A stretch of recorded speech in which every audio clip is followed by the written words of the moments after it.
Okay, so everyone's quiet. Alright, so for my speech, I did gas prices and why you should care about them. How are gas prices determined? Gas prices are based off the price of crude oil and the supply and demand of it.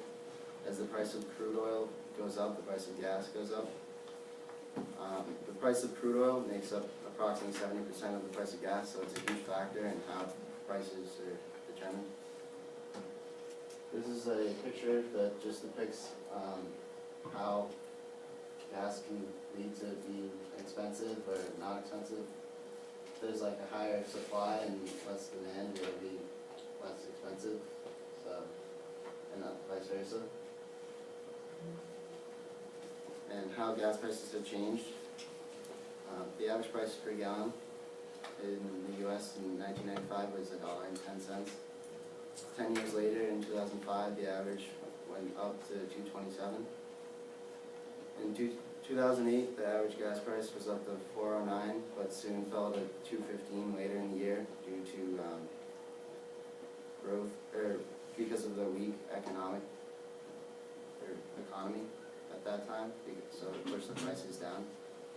And right now, it's in 2015, the average price is around $2.50 in Mass. This is just the average in the U.S. over the past few years, and like I said in the last, we're about $2.50 in Mass right now. So compared to California, because California is kind of one of the higher of the two, California and Hawaii have been like the two highest states that have for gas prices, and compared to the whole USA average, it's been much higher.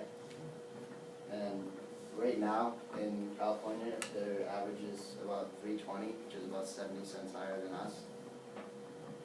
And basically, what this picture shows is that if you were to live in California, kind of like what it would be like, because all the prices are just ridiculous. If we were to ever have our prices be like that, we would have to most likely turn to electric cars, because it's a much better way, because you save a lot of money on gas and you wouldn't be putting much gas into it. The pros of electric cars are they're quiet and quick. They're home recharging, so you can just plug it in at your house. And they're cheap to operate because you're only using electricity and not gas.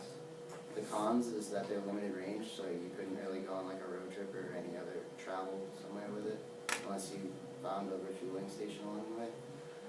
And also they take a while to refuel, and they're a higher cost. They're much more than like the average car.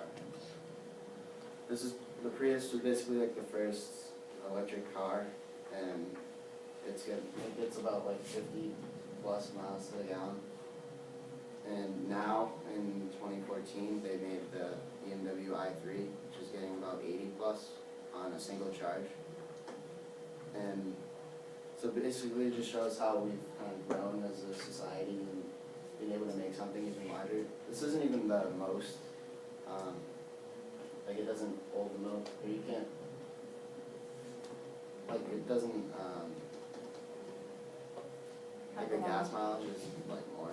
Like there's other cars that have like exceeded this. So. Is that a Toyota?